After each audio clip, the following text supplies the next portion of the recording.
So I like to say that my natural habitat is the library, and that's just because it holds so many fond memories for me throughout my life.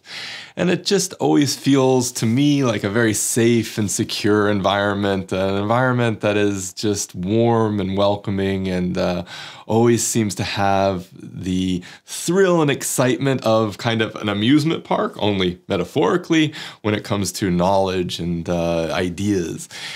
My earliest childhood memories are going to the library with my mom and checking out books and just looking through the stacks and seeing all these volumes of fiction and nonfiction, all these different journeys that I could go on just by opening that book. And so it was always really, really fun to go with her there and to get a stack of books and take them back home. And, even if it was just kind of skimming through some of them and actually reading others, it was always something that I really, really looked forward to. And so being in a library, just having that chance to kind of connect with the knowledge that is there has always been something that I valued, that mattered to me, and that was really, really important. So as I grew older, I just started buying books, as many books as I could find, and not always brand new books. Actually, rarely did I buy brand new books because they were more expensive and I was young, so I didn't have a lot of money. But I would go to book sales, and some of the book sales I would go to would have these deals where you could spend like $1 or a few dollars and get a whole box of books, as many books as you can fit in the box, and they would, kind of let you have them for a few bucks. So that was just the most amazing thing for me as a young adult, being able to go to these book sales and just stock up on anything you could imagine. And so I built a library by the time I was in my 20s of several thousand books. And it was kind of it was my pride and joy. It was kind of one of my crowning achievements as a young adult. And I bought these really cheap, rickety bookshelves at Walmart and just set them up in my house and stacked all the books on there. And then I spent hours and hours and hours organizing them into different categories, different ways of of organizing them that I felt kind of worked for me.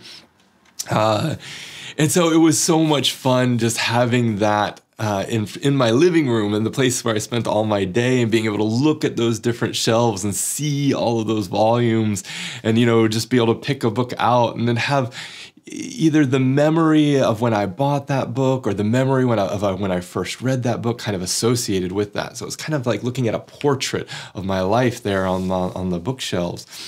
And so it was something that I valued and that mattered so much to me. And during that time period, actually even before, when I was even a teenager, early in my teens, I started reading philosophy.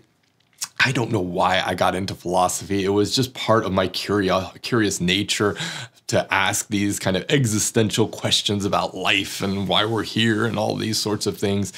And so I started digging into these really massive volumes written by all the ancient Greeks and then some of the German philosophers. And it was such, a point of pride being able to finish one of those volumes. And I mean, as a teenager, I probably understood maybe 4% or 2% of what was actually trying to be conveyed in those volumes. But I loved the ideas, and I loved how it would spark these kind of feelings of connection and inspiration to the words on the page and the way they kind of framed and the way they expressed these different ways of thinking.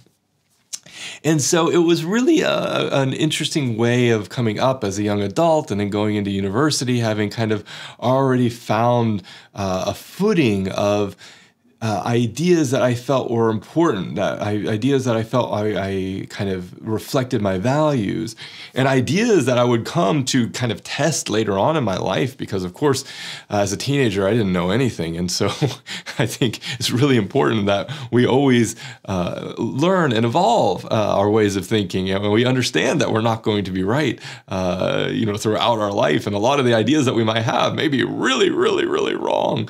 And so after testing a lot of those ideas, there's a lot of them I had to throw out because I was like, well, that doesn't make any sense. So, why am I bothering to kind of continue to think that way?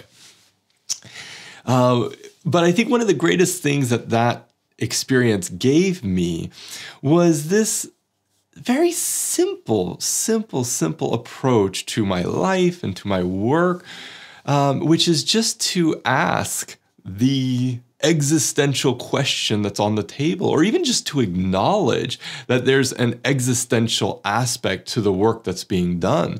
And I don't think we do that. We get so mired into the kind of day-to-day, the step-by-step, the process that we're working through, that we forget that there's this kind of existential part of it that has to do with, why are we doing this to begin with?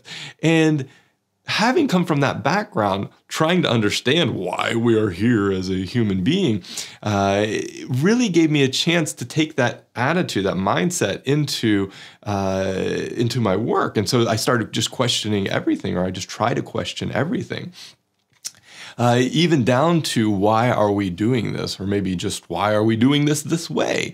And that's really helped me kind of reform the things that I do, or try things in a different way, or just try to be a little bit more innovative. So asking those existential questions was really, I think, has been really important for how my career has progressed.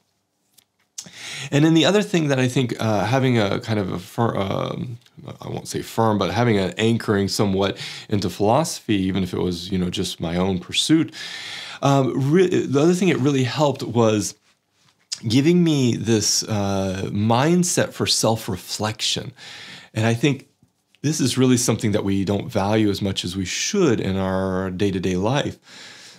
Reflecting on the decisions we make and why we make them is critical for learning and for progressing in life, and for actually getting to that next step and helping you make that next decision, at least in a more informed way.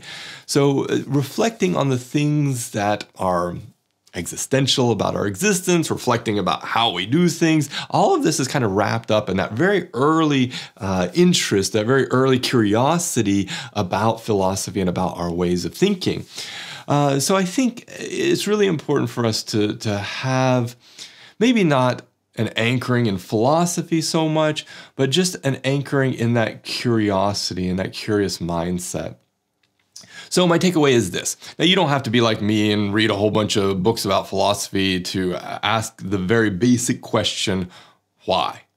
Why are we doing things the way we're doing things? Why do I think the way I think? Why do I believe the things that I believe? Why is the world the way it is? You can ask those questions without having read a whole bunch of philosophy. But I do think it's important that we ask those questions. So my call to action is ask why. And I ask why in a very specific way sometimes. I ask why in a series of chains. So I will say, why is this the way it is? And then the answer to that, I interrogate that then. Why is that the way it is? And then I'll get an answer. And I ask again, why? And again, why? And again, why? So I usually stick to a chain of 5 whys. So ask why, get an answer, ask why, get an answer, ask why, get an answer, ask why, get an answer, ask why.